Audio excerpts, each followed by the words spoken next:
Olá, meus amigos, minhas amigas, estamos começando mais um programa Otávio Albuquerque Cultura em Pauta, já tradicional de todas as segundas e quartas-feiras, sempre trazendo aqui um convidado super especial para tratarmos de questões envolvendo a educação, a cultura, em âmbito local, mas a partir de questões de caráter universal. Hoje não é diferente, hoje vamos conversar sobre formação de professores e uso de tecnologia em sala de aula.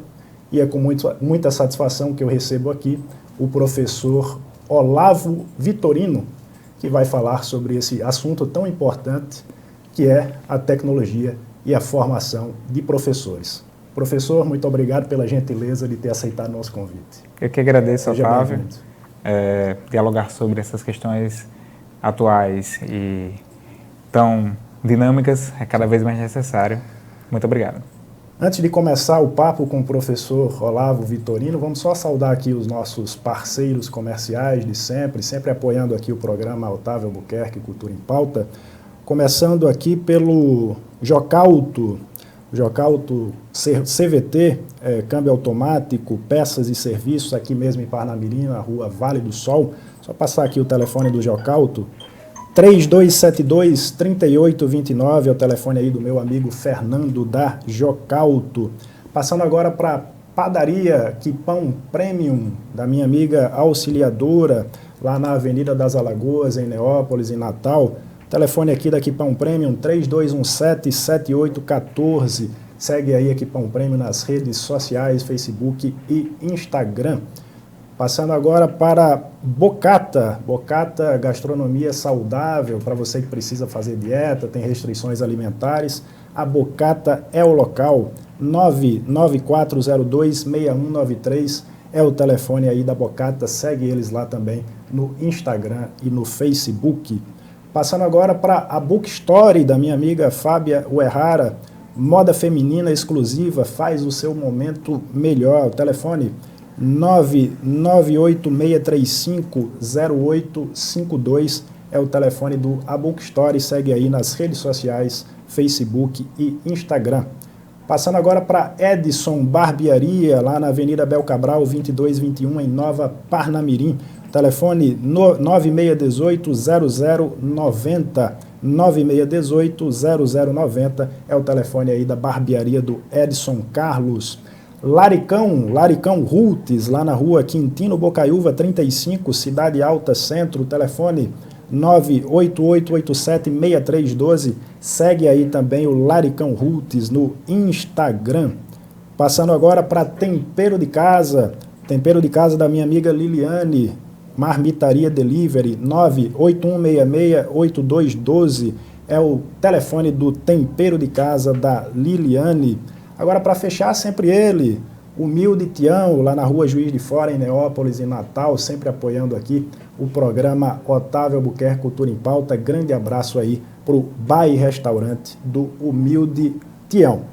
Agora sim, vamos começar aqui o nosso papo com o professor e orientador pedagógico Olavo Vitorino. Professor, essa pandemia, obviamente, traz muitos aspectos nefastos, né? No entanto, se ela pode ter algum caráter pedagógico, se ela pode deixar algum legado positivo, digamos assim, no âmbito da educação, é o fato de escancarar o quão atrasados nós estamos no que diz respeito a utilizar a tecnologia como uma ferramenta didática eficiente e também deixar claro que não poderemos fugir dessa realidade nos próximos anos. Eu queria que você analisasse isso para a gente começar o papo. Acredito que essa reflexão é muito necessária, porque, em minha perspectiva, esse diálogo se faz necessário porque, de fato, é como se fosse uma onda que já vinha há muito tempo sendo anunciada, já vinha há muito tempo sendo debatida e que, apesar de, claro, possuir interpretações, aspectos negativos, em minha visão, devemos sim aproveitar este momento e seguir em frente. Olavo, mas nesse caminho, essa onda vindo, eu não tenho a melhor estrutura para poder surfar, mas você tem a iniciativa, você tem diversas outras situações que te fazem seguir. Sim. E existe uma grande diferença, de fato, principalmente entre ambientes públicos e privados, mas acredite que não é fácil para ninguém. Porém, essa porta é escancarada. No passado a gente falava no ambiente escolar que as famílias precisavam se aproximar do ambiente acadêmico, da escola em si, para conhecer melhor a realidade do estudante. E o que a gente viu foi o quê? Foram portas escancaradas e a escola invadiu a casa. A partir do momento que a escola invade a casa, não tem como nos prepararmos para isso. Entretanto, o que vamos fazer? Qual decisão nós iremos tomar? Os países que atuam hoje na vanguarda da educação, professor Olavo, sobretudo aqueles do norte da Europa, os países nórdicos, mas também os asiáticos, os Estados Unidos, todos eles utilizam a tecnologia como uma ferramenta pedagógica cotidiana. Você diria que, nesse sentido, o Brasil, a gente pode dizer, não sei se é exagero, que a nossa educação ainda é retrógrada nesse sentido, pelo fato de muitos professores enxergarem ainda a tecnologia com um certo olhar de resistência para ela? Eu acredito que sim, esse é o maior obstáculo em minha visão. É claro que o aspecto físico também deve ser levado em consideração, porém que nós não temos, né, toda a estrutura necessária em todos os lugares. Um país com dimensões continentais como o nosso, essa capilaridade, você conseguir adentrar ao universo de pequenos municípios isolados, é bem difícil.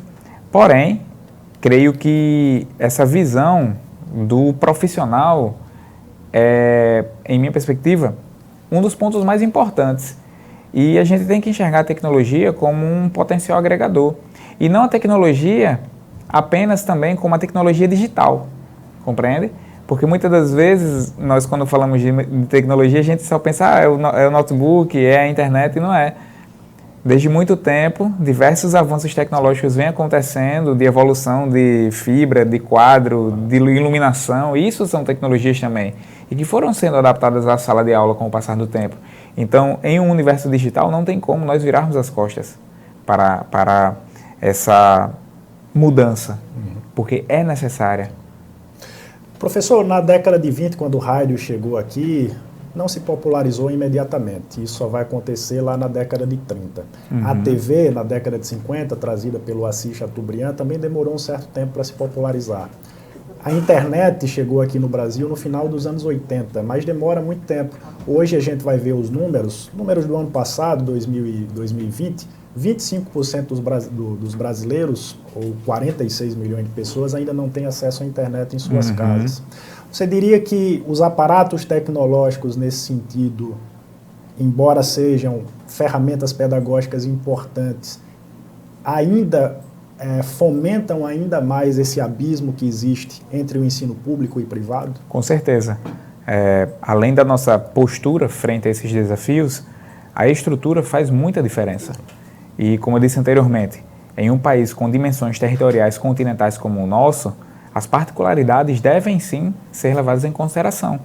E é difícil você trazer um modelo que vai dar certo em todos os lugares, é difícil você conseguir padronizar um processo educativo em regiões que são extremamente distintas, né?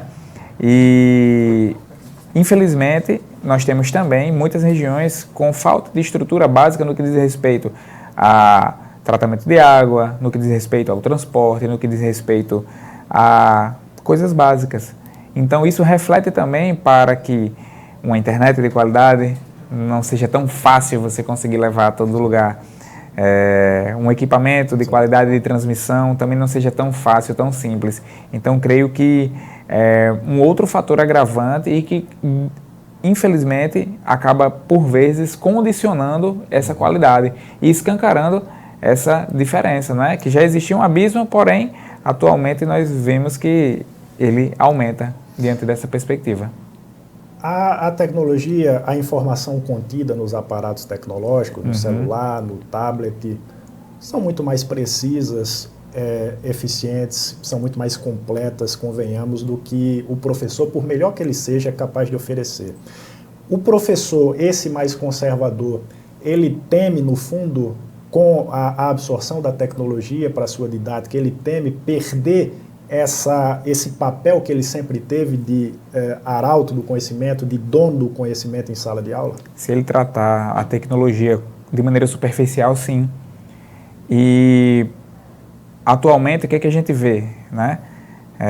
A educação passa por mudanças estruturais, não apenas no que diz respeito à tecnologia em si, mas na sua própria metodologia, não é? Em 2017, 2018, com a efetivação da Base Nacional Comum Curricular, isso se faz necessário, inclusive, pelo currículo, pela base.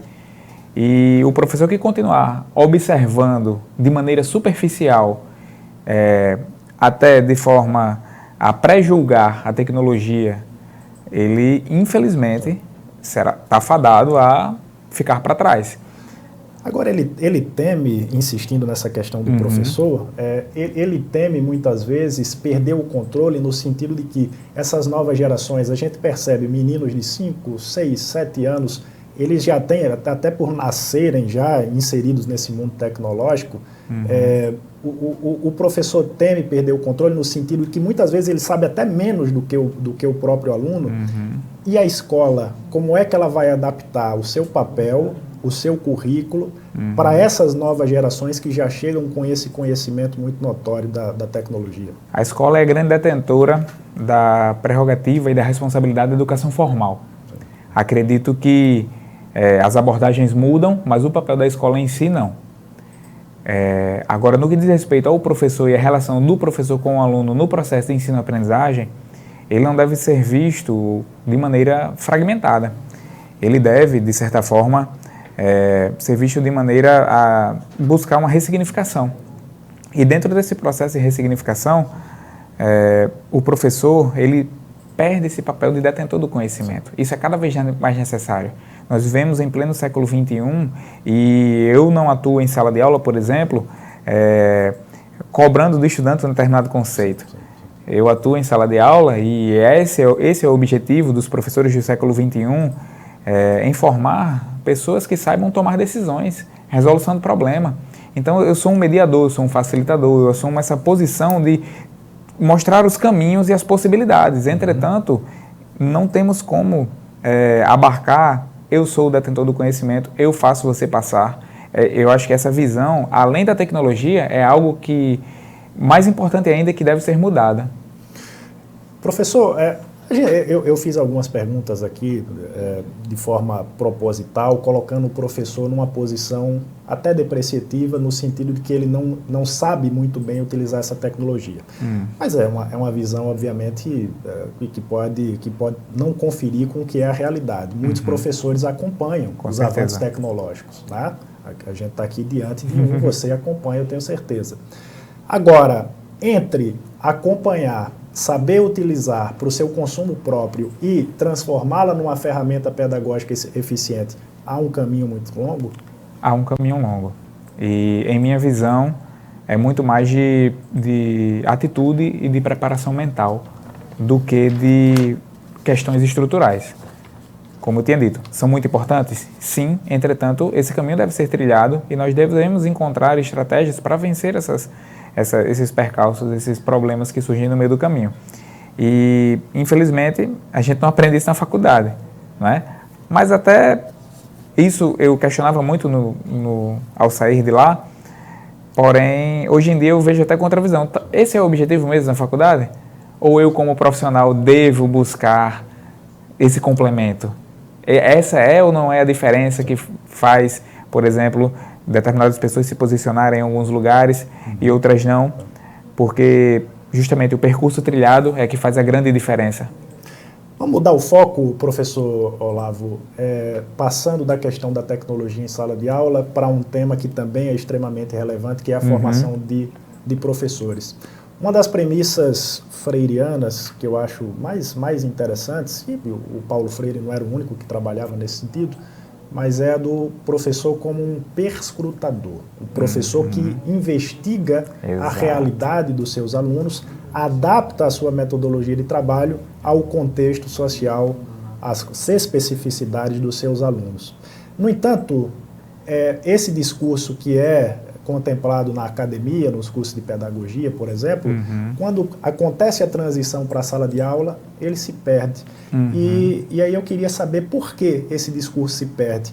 Porque na academia você tem essa visão de que o professor tem que adaptar a sua didática para a realidade do aluno, e na sala de aula isso não acontece. É mais fácil, é mais cômodo para o professor essa ideia de homogeneizar a turma? Eu acho que é a única forma necessária, a única forma, na verdade, de sobrevivência. Sim. É uma boa do próprio professor. Sabe por quê? Porque a própria academia uniformiza isso para o acadêmico, para o estudante. A própria academia, infelizmente, trata o estudante de maneira generalista e como se o estudante tivesse inserido naquele universo dos professores universitários, o que não é o objetivo principal. Sim. Aqueles acadêmicos ali estão sendo preparados para o ensino básico em geral. Ele pode trilhar um caminho para além disso e adentrar na universidade? Pode, deve. A gente está vendo aí diversas possibilidades de programas de pós-graduação, de especialização, mestrado, doutorado, mas esse não é o objetivo final, ou pelo menos não deveria ser de todos. Deveria ser atuar no ensino básico para então nós termos um ensino de qualidade independente do universo. Então a academia acaba padronizando, não é? Dando o básico, e o grande percurso é trilhado pelo profissional. É aí que vem o tempero do fazer pedagógico, em minha perspectiva. Perfeito.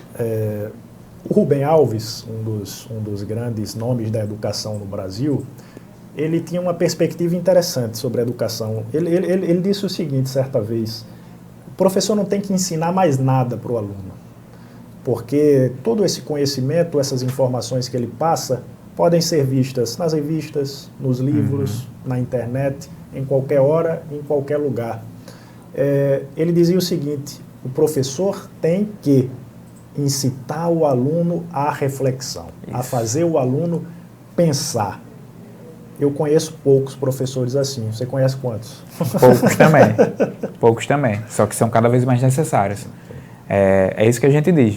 Por exemplo, quando a gente critica a questão da postura em si, por vezes, essa postura, ela não condiz, por exemplo, com a sua necessidade.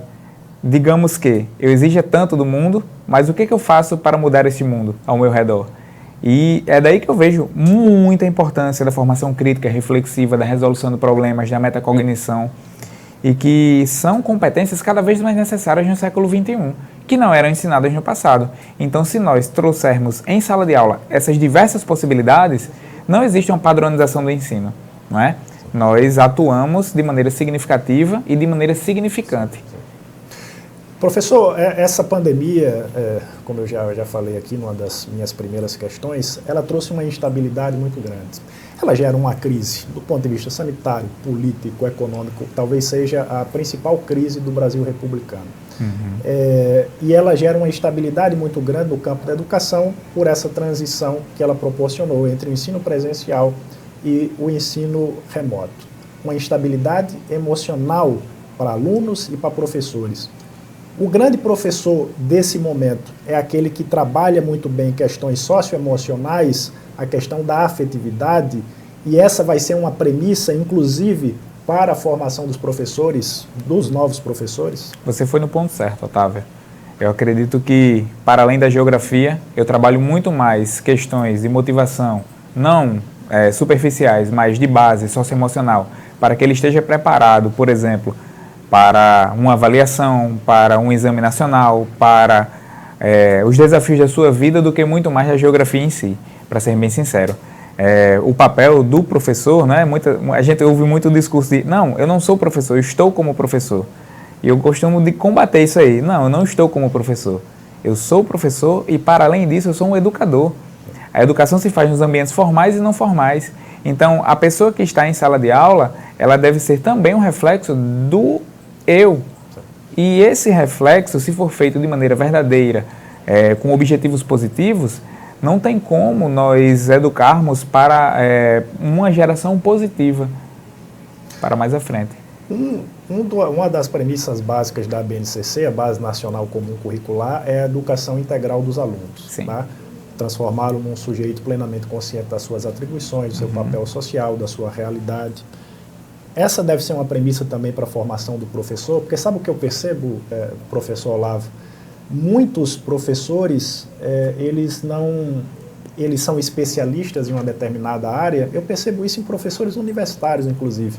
O sujeito é PhD em uma determinada área do conhecimento, mas que representa ali 0,001% do que é o conhecimento universal. Isso. E ele acha que é um gênio. Né? Quando, na verdade, você vai ver que ele é, muitas vezes, um semi-analfabeto no que diz respeito à filosofia, à sociologia, à política. Tá? Falta essa diletância para os professores, ou seja, uma capacidade de perpassar por várias áreas do conhecimento com qualidade, com certo aprofundamento. Falta isso na formação dos professores também, essa educação integral? Creio que sim, justamente porque deveria vir da base, não é? A gente vê também nas universidades, muito do que deveria ser tratado deveria ser a partir dali e não o estudante adentrar no ensino superior com muitas dificuldades e essas dificuldades serem sanadas ali, assim, no primeiro, no segundo ano de curso. Deveria já chegar em um ponto ideal para dali ele prosseguir. Porém, acredito que é uma mudança a longo prazo. A Base Nacional Comum Curricular, em minha perspectiva, vem para contribuir. Posteriormente, faz-se necessário nós reformularmos os currículos acadêmicos, que aí é uma outra crítica, que muitas das vezes o currículo ele é pensado, elaborado em um universo da década de 90, do início dos anos 2000, e a nossa sociedade é cada vez mais fluida, ela assume novos significados. Porém, acredito que é um objetivo a ser alcançado. Sim, essa educação integral diz respeito justamente à resolução de problemas e diz respeito justamente à nossa tomada de decisões. A gente já está se encaminhando mais ou menos para o final do nosso programa, professor. Eu estou adorando o papo, eu tenho certeza que quem está nos assistindo pelo Otávio Buquerque Cultura em Pauta e pela TV Potiguar Notícias também está adorando, mas eu ainda tenho duas questões para fazer para você, que é a seguinte: uma das frases mais famosas da história da filosofia e, por conseguinte, do conhecimento, é a premissa do Sócrates: só sei que nada sei. Ou seja, a ideia de conhecimento parte da ignorância, de que existe um limite para o conhecimento. Quanto mais eu adquiro conhecimento, mais eu tenho certeza de que eu sei de muito pouco ou de quase nada. Alguns professores, e esses, inclusive da própria universidade também, eu estou utilizando aqui como exemplo, mas é verdade, acham que sabem tudo. Tá? Eu os chamo carinhosamente de professores pavões, né? Porque acham que são geniais em todas as áreas, quando a gente já falou aqui que nem sempre isso acontece. Qual é a importância da formação continuada, por exemplo, no sentido de que o professor tenha uma tomada de consciência de que ele não sabe de tudo e que ele está em constante formação? É essencial. Eu costumo dizer, que é até uma crítica minha, não tenho medo de falar, que muitas vezes nós nos acomodamos e vivemos tranquilamente em nossas bolhas. E a formação continuada te tira dessa bolha, não é? Ela te propõe uma possibilidade de ir além. É na formação continuada, por exemplo, que vem mais de 50% das minhas práticas pedagógicas, em sala de aula. E eu vejo que, no passado, eu queria muito me livrar da escola, para ser bem sincero, né? Vou terminar o ensino médio, vou entrar na faculdade, beleza, quando eu terminar, acabou. Hoje em dia, trazendo para essa reflexão, eu vejo que dificilmente eu irei parar de estudar, dificilmente eu irei parar de buscar informações e me aperfeiçoar no decorrer do meu percurso. Professor, uma última pergunta para a gente encerrar esse excelente papo, é a pergunta mais fácil de todas. A gente tá vendo o avanço da tecnologia, a gente está vendo um avanço na inteligência artificial, na robótica. Você diria que num futuro, não sei se longínquo ou não, a figura do professor não vai ser mais necessária em sala de aula, ou a figura do orientador, do professor, vai ser sempre indispensável em sala de aula? Eu acredito que é nessa última perspectiva. Jamais seremos substituídos. Entretanto, o nosso papel muda no decorrer do percurso histórico. Jamais deixaremos de ser necessários. Pelo contrário, eu costumo dizer que cada vez mais a nossa presença será necessária. Entretanto, a forma como essa presença é elaborada é que mudará com o passar do tempo. Em minha visão, é muito importante isso, porque muita gente tem medo, por exemplo, de ser substituído. Ah, mas minha aula vai ser gravada. Ah, mas essa transmissão de conteúdo... Calma, não é nem transmissão de conteúdo, não é? Eu não sou uma antena transmissora. O aluno não é uma esponja para absorver nada, não é? Nós temos que trabalhar na perspectiva de que, gente, essas são as possibilidades. Olhem aqui os caminhos. E no decorrer do tempo, você vê uma criança dominando uma tecnologia educacional, mas ela não sabe para que aquilo serve. Você vê uma criança utilizando, por exemplo, na minha época, o recurso do YouTube, assistindo as outras pessoas a jogarem. Quando eu era criança, o meu maior prazer era jogar. Então, quando eu chego no meu sobrinho e digo, rapaz, por que tu não vai lá e joga? Ah, tio, mas é porque é legal ver ele jogando. E se eu for jogar, né, eu não sei passar. Eu disse, então, mas a graça do jogo está aí. Está no erro. Né? Então, muitas das vezes, a gente acha que, já que eles dominam, já que eu nasci em outra geração, já que eu não tive acesso a tudo isso, é possível que no futuro eu seja substituível, né? É tanto que muitas das vezes as pessoas se deparam com aquela frase, ah, mas ninguém é insubstituível. Aí eu vou, aí eu vou lá e digo, não, né? Coisas são substituíveis sim, agora pessoas não são. Então, assumimos novos papéis, porém, seremos sempre necessários. Professor e orientador pedagógico Olavo Vitorino, muito obrigado pela sua presença, um conteúdo riquíssimo que você apresentou aqui para todos nós, para o nosso público. Eu tenho certeza que quem está nos assistindo adorou, eu gostei, venha mais vezes. Muito obrigado, agradeço o convite mais uma vez, cada vez mais necessário esse diálogo e estou à disposição. Antes de encerrar o programa Otávio Albuquerque Cultura em Pauta, só passar rapidamente mais uma vez pelos nossos anunciantes, começando aí pelo Jocauto, câmbio automático, CVT, peças e serviços, aqui mesmo em Parnamirim, na rua Vale do Sol. Telefone da Jocauto, rapidamente aqui, do nosso amigo Fernando, 3272-3829. Passando agora para Quipão Premium, da minha amiga Auxiliadora, lá na Avenida das Alagoas, em Neópolis, Natal. Telefone 3217-7814, 3217-7814. Segue aí Equipão Premium nas redes sociais. Passando agora para a Bookstore, moda feminina exclusiva, faz o seu momento melhor. Telefone 986350852. Segue aí a Bookstore nas redes sociais. Passando agora para Barbearia do Edson Carlos, lá na Avenida Bel Cabral, 2221, em Nova Parnamirim. Telefone 9618-0090. Segue aí o Edson Carlos. Passando agora para Laricão Rutes, Rua Quintino Bocaiúva, 35, Cidade Alta, Centro. Telefone 98887-6312. Segue aí o Laricão nas redes sociais, Facebook e Instagram. Passando agora para Tempero de Casa, da minha amiga Liliane, Marmitaria Delivery, 8166-8212, 8166-8212 é o telefone aí do Tempero de Casa da Liliane. Passando agora para encerrar, ele, o Tião Bar e Restaurante, lá na rua Juiz de Fora, em Neópolis, em Natal. Segue aí o nosso querido humilde Tião. É isso, com o professor Olavo Vitorino, encerramos mais um programa Otávio Albuquerque Cultura em Pauta. Próxima semana, compromisso firmado, próxima segunda-feira, estaremos aqui com mais. Vejo vocês lá. Até mais. Espero que tenha gostado.